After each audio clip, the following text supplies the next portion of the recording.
turagira tuti uriya mugabo yampano hari amafaranga afitiye Puzzleman yanze kumwishyura bitewe n'imikoranire bagiranaga. Puzzleman akagira ati jewe rero uramuka utanyishyuye ndakwemeza kubera ko mfite byinshi bya kudestroying, ariko bikavuga nk'igikangisho. So rero ariko nagira ngo ngubwire Jackie wokabyarawe twaragusengeye cyane ku buryo atari kuri yawe ari kuturamutsa.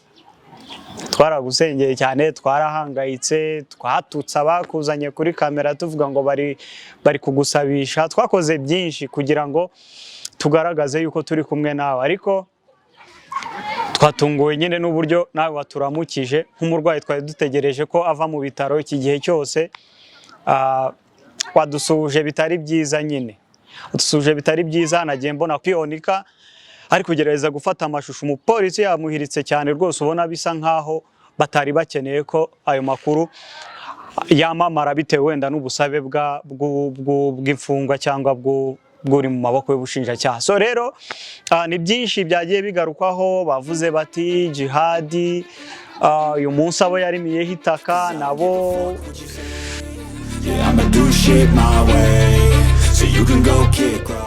Hey yo, what's poppin' in Kigali, what's poppin' in Rwanda, what's poppin' in Africa, what's poppin' in my people around the world. Again, raise your boy Nestine kuri Nest TV. As usual, nakubwira ngo amahoro cyane, uri burasirazuba, iburengerazuba, amajyepfo, amajyaruguru, mu mujyi wa Kigali, aho kugeza aya magingo moto ziri gutambuka zikibuka ko zigomba gusiga umwanya waho bisi zitambukira. Yo, peace of my people, ndabasuhuje mwese babwira ngo amahoro y'Imana akomeza abane namwe, guhirwa no kugera kuri byinshi byiza bikomeze bibe mu buzima bwanyu. Ariko kandi nanababwira ngo hirya no hino tugumye dusengere naho bitameze neza. Murabizi ntabwo twese ibintu byagendera neza icyarimwe, hari aho biba bitameze fresh sana, ariko tuvuga ngo Uwiteka Nyagasani we udahwema kugira neza akomeza biteho, kandi abacira inzira nabo bakomeze kumererwa neza cyane. Noneho rero KJL ngo namaki bimeze bite ibintu? Baravuga ngo ni umuriro, ibintu ni umuriro muri Kigali, ibintu ni bomboclat, ibintu bimeze nabi cyane. Nakubwira rero ngo karibu cyane, twongere twicare dusasanure dusesengure turebe ngo hirya no hino ibintu bimeze bita. Amakuru ni menshi, ibivugwa ni byinshi, ameza amabi, ariko nkuko twabyemeje ntabwo tuzarobanura, tuzabivuga byose uko biri, kuko ntabwo ari twebwe tuba twabiteye. So noneho rero turahera kuki ko ibintu ari byinshi, ibintu ni byinshi. Uwitwa Jackie turashima Imana amagingo aya ngaya yabashije kuba yagaragaza ko yorohewe, cyangwa se atari no koroherwa gusa, ahubwo navuga ngo yakize.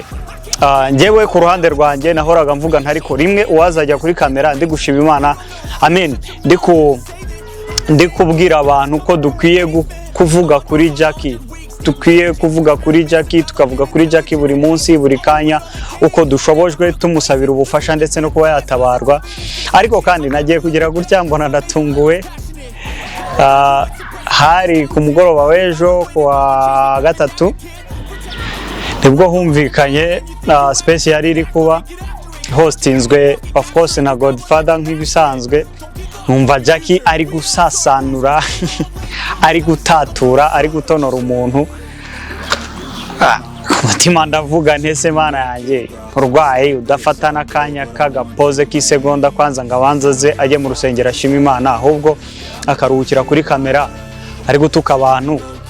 Even umuntu yaba yakoze ibiki byose, ubu amasengesho abanyarwanda basenze cyangwa abantu bamukunda basenze, inyiturano ni iyo kubereka yuko isegonda rimwe ryo kubona umwuka akaba muzima ari ukubereka yuko impano nta yindi, ari ukubemeza, ari ukubatuka, ari ukuvuga nabi. Anyways, navuze ni ntaribi, ibyo ni ibye n'umutima we, ariko nagira ngo ngubwire Jackie wokabyarawe twaragusengeye cyane ku buryo atari kuri yawe ari kuturamutsa.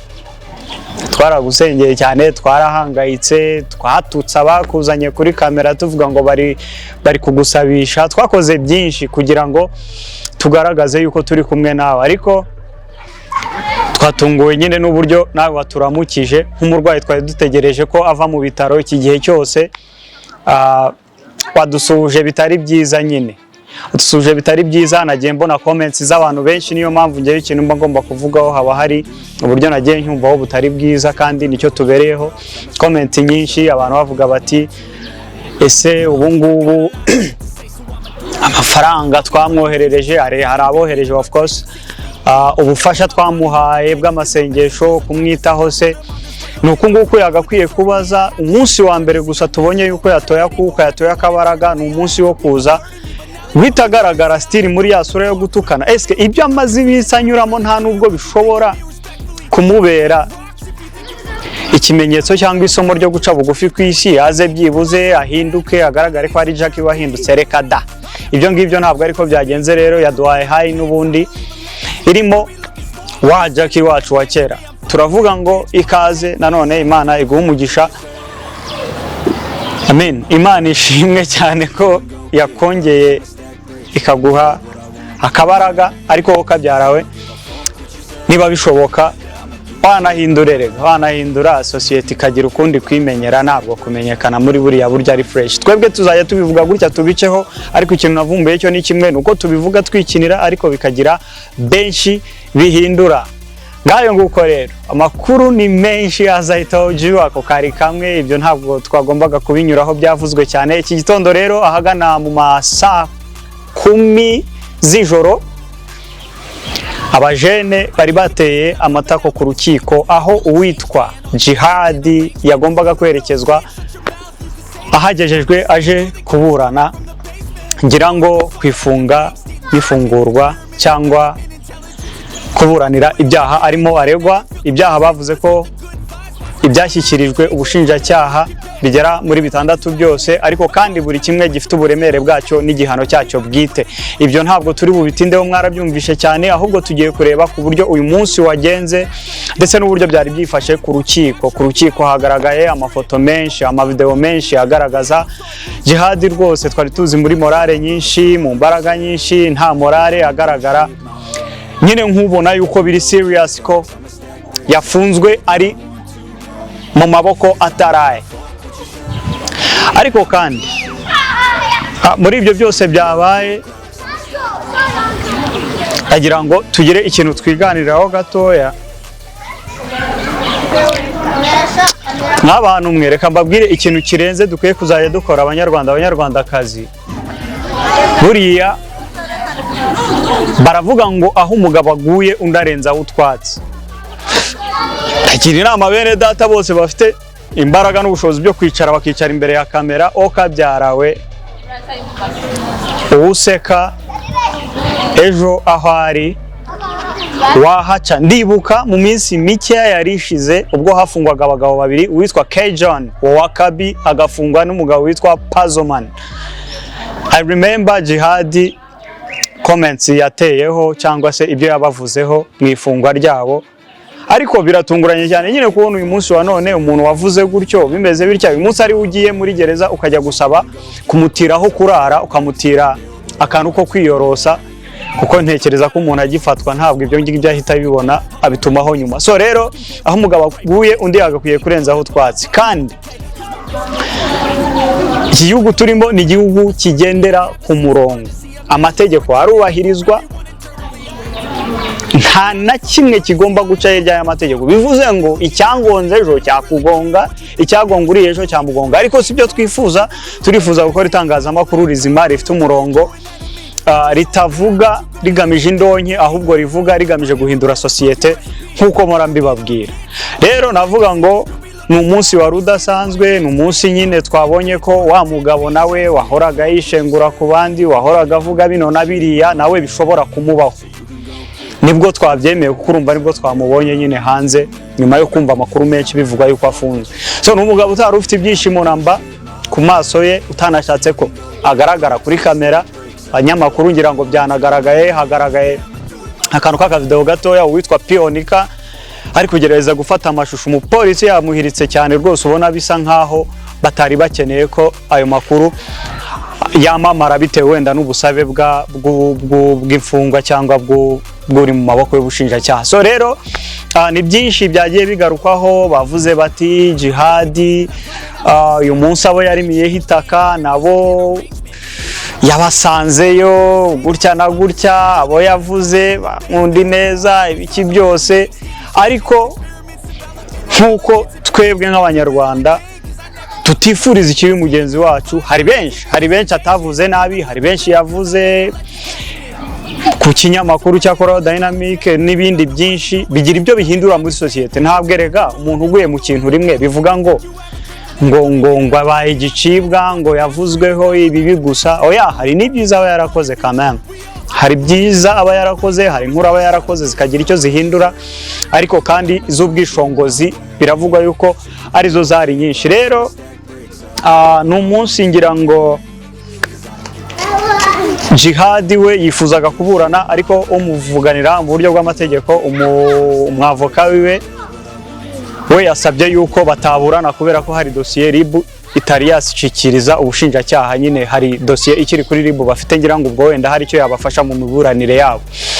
Umunsi rero ngira ngo nta byinshi byari bihari, icyavuzwe ni icyo ngicyo. Urumva ko urubanza deja rwasubitswe, ntabwo rwigeze ruburanishwa, ariko ababashije kwinjiramo imbere ngira ngo nabibonye ku kinyamakuru kimwe umuntu ari yabivugaho avuga uburyo ngo Jihad n'imbere yari yabigize aleze cyane, nyine ngo yari ari kwizunguriza umutwe bya bindi byona yabifetse, ariko kandi ibyo akora byose hari ahantu ari uhava ibyawe byasobanutse. Even waba uvuga yuko ntacyo uzira, barabireba bakavuga bati koko ntacyo azira natahe.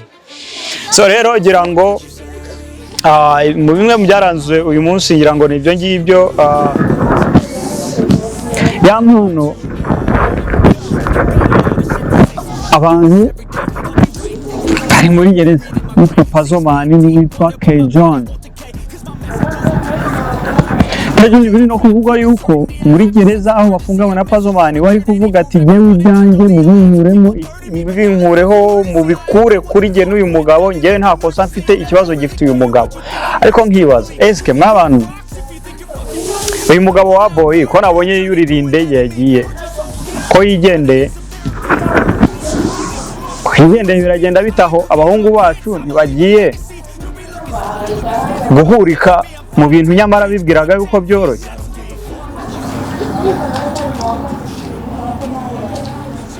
Nisi ishize ndababwira nti hano hantu uretse ko wenda bikiri mu mategeko bitaragaragara, wenda n'urubanza bazaburana tutazamenya ngo bimeze bite, ariko hano hantu harimo akantu. Pazomani n'aya mpano barakoranaga, kandi Pazomani kuba yari afite access kuri email ya mpano, birashoboka yuko koko iyo video yaba nayo yari imwe muzatunze. Bakoranye iby'imikoranire bitagenze neza, Pazomani ashobore kuba yari yaragumanye ya nimero, kuko ibyo twarabyumvishe kenshi. Twumvise yuko n'amakuru ahari twabaje kugenzura nuko iriya video ama email n'ibiki byose ya mpano yari yarabihindiye, of course, kubera ko imikoranire yari yarahagaze yo na Pazomani. Ariko ababizi neza baravuga yuko nubwo Pazo ntacyo aratangaza wenda mu mategeko cyangwa nahe, ariko igihano kugerageza kumuvugira bose baragira bati nyamuneka ibi bintu mubirebe neza, ababishinzwe, ngo turavuga inzego zibishinzwe, turagira tuti uriya mugabo ya mpano hari amafaranga afitiye Pazomani yanze kumwishyura bitewe n'imikoranire bagirana. Pazomani akagira ati yewe rero uramuka utanyishyuye ndakwemeza kubera ko mfite byinshi bya kudestroying, ariko bikavuga nk'igikangisho. So rero kuko ubu harakwiye yuko umuntu avuga ikintu ariko asa nk'ugira abavugira, kuko aho bigeze ndabona bitoroshye. Niba ya mpano ya flyinze yigendeye se, Pazomani akaba ari aho ari gushinjwa biriya bintu, kandi umwana ajya kujya muri gereza yarisigiye video akavuga ati mwo kabyaramwe jyewe ndarengana, ngiye mu rwego ngiye kuri RIB yarweza amenyo, ngiye kwitanga kubera ko ibyo ndiho nshinjwa ndabizi neza yuko atari. Nawe ari wo wagira confidence zo kwijyana kuri polisi ubizi yuko ikintu uri gushinjwa gifite aho gihuriye n'ukuri. Mubitekereze neza kubera ko ngewe ndabizi neza harimo akantu hagati mu mikoranire y'aba bagabo bombi, kuko wakamusabiye imbabazi yuriye rutema ikirere yigendeye.